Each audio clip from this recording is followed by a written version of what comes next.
জয় যিশু। জীবন্ত ঈশ্বরের জীবন্ত বাক্য মাথায় নিয়ে এসেছি প্রিয় ভাই বোন, ঈশ্বর ভক্ত, ঈশ্বর সন্তান, ঈশ্বর অনুসারীদের সামনে। কেবলমাত্র ঈশ্বরের আশীর্বাদ, দয়া, করুণা, কৃপা, সাহায্য। তাই পিতা, পুত্র, পবিত্র আত্মাকে ধন্যবাদ দিই আর তোমাদের প্রাণ ভরে জয় যিশু জানাই। আজ আমি সৃষ্টির, ঈশ্বর যে সৃষ্টি করেছিলেন সেই সৃষ্টির কিছু অংশ আমি তোমাদের শোনাব।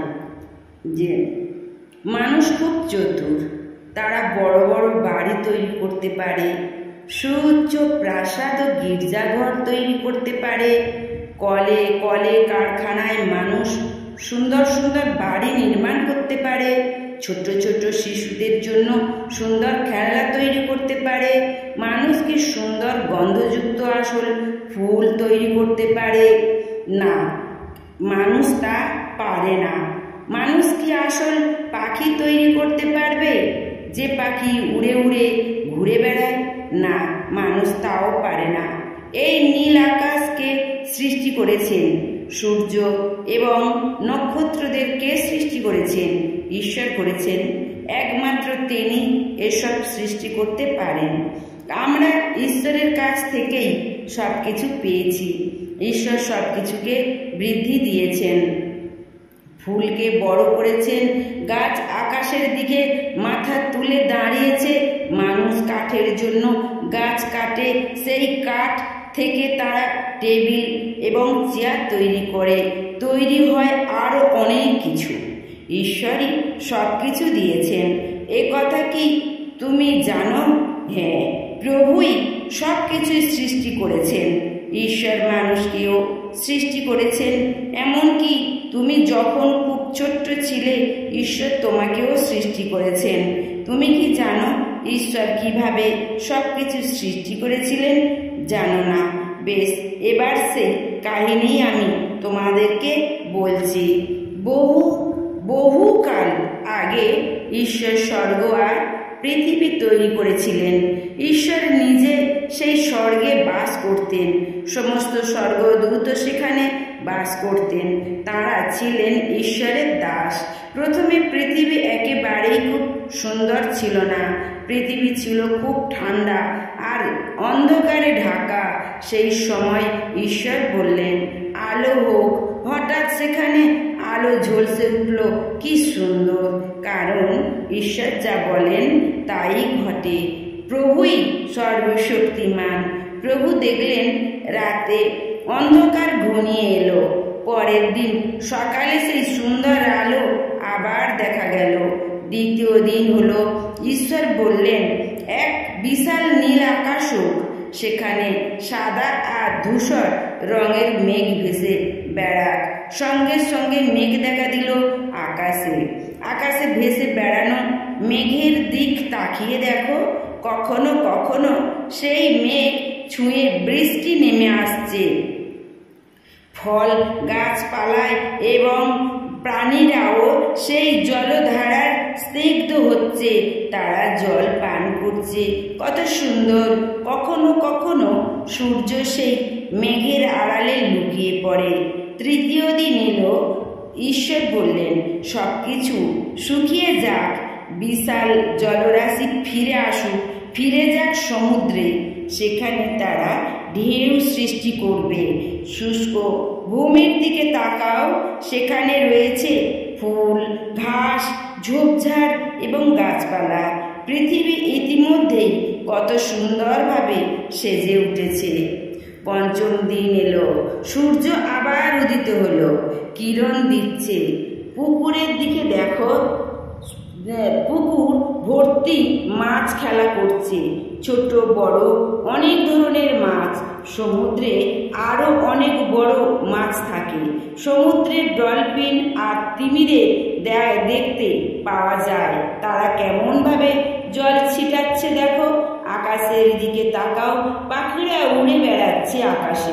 বড় পাখি, ছোট পাখি, তারা কি সুন্দর গান করছে। রঙিন পাখির সঙ্গে ব্ল্যাক বার্ডের কণ্ঠস্বরে কত তফাৎ। ঈশ্বর তাদের যেভাবে শিখিয়েছেন তারা সেইভাবেই গান করছে, উড়ে বেড়াচ্ছে।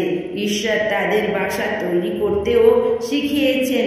বাসাও তারা ডিম পাড়ে, ডিম থেকে বাচ্চা পাখির জন্ম হয়।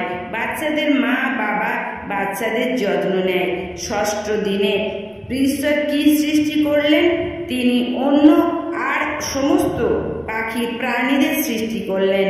সেখানে গরুরা ঘাস খাচ্ছে, কখনো কখনো তারা হাম্বা রব করছে।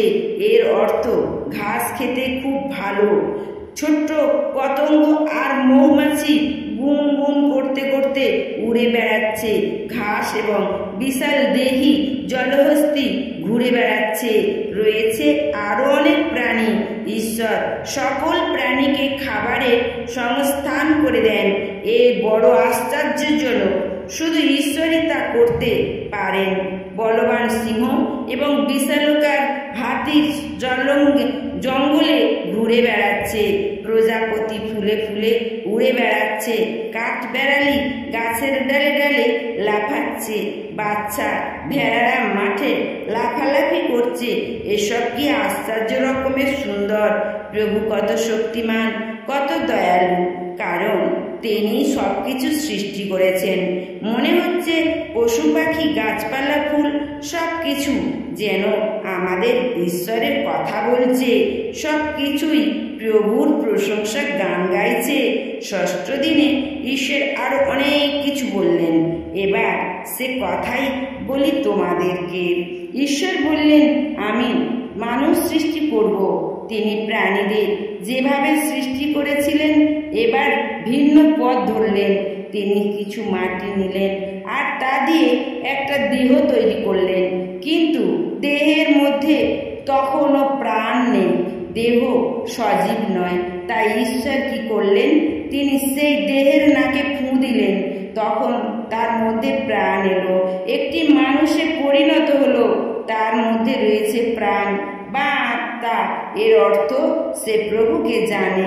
সে জানে যে ঈশ্বর তাকে সৃষ্টি করেছেন, জানে ঈশ্বর সবকিছু সৃষ্টি করেছেন। সে তার স্রষ্টার খুবই অনুগত। সে প্রভুকে ভালোবাসে। ঈশ্বর প্রথম মানুষের নাম দিলেন আদম। ঈশ্বর আদমকে বললেন, আদম, তুমি সবকিছু শাসন করবে। পাখি, মাছ এবং অন্যান্য সমস্ত প্রাণীকে তুমি শাসন করবে। আদম, আমি এসব তোমারই জন্য সৃষ্টি করেছি। আদম দারুণ খুশি হলো। সে ভাবল, ঈশ্বর সবকিছু সুন্দর করে সৃষ্টি করেছেন। ঈশ্বর আমার প্রতি কত দয়া দেখিয়েছেন। তিনি আমাকে এখানে থাকার অনুমতি দিয়েছেন। ঈশ্বর আমার রাজা এবং সেটাই সবচেয়ে ভালো। ষষ্ঠ দিন থেকে শেষ হতে গেল পরের দিন, সপ্তম দিন। ঈশ্বর এই দিন বিশ্রাম নিলেন, বিশ্রাম করলেন না।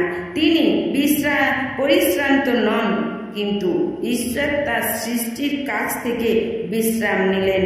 আর সবকিছুই খুব সুন্দর। তার সৃষ্টিকে তিনি যেভাবে দেখতে চেয়েছিলেন সেইভাবেই সৃষ্টি করেছেন। সমস্ত মানুষ, সব বাবা মায়েরাও 6 দিন কাজ করে, কিন্তু রবিবারে নয়। ছেলে মেয়েরা রবিবারে স্কুলে যায় না। রবিবার বিশ্রামের দিন। লোকরা ওই দিন গির্জায় যায়। ছেলে মেয়েরাও। ঈশ্বর আমাদের কাছ থেকে সেবা চান। গির্জায় আমাদের মনোযোগ সহকারে শুনতে হবে, কারণ আমরা সেখানে ঈশ্বরের কথা শুনি। আমরা সেখানে ঈশ্বরের কাছে প্রার্থনা করি। আমাদের যত্ন নেওয়ার জন্য তার কাছে প্রার্থনা করি। কিন্তু তোমরা কি জানো, ঈশ্বরের কাছ থেকে আমরা বিশেষ কি চাই? ঈশ্বর, তুমি কি আমাদের রাজা হবে? কেবল তখনই আমরা সব থেকে সুখী হব। জয় যিশু। প্রিয় ভাই বোন, আমি আবার তোমাদের নতুন নতুন বাক্য নিয়ে আসছি। তোমরা সাবস্ক্রাইব দিও এবং আমার বাক্য যেন তোমাদের কাছে পৌঁছে যায়। তোমরা আমাকে সাহায্য করো, আমার ভালোবাসা তোমরা নিও। জয় যিশু। তোমরা সুস্থ থেকো, ভালো থেকো।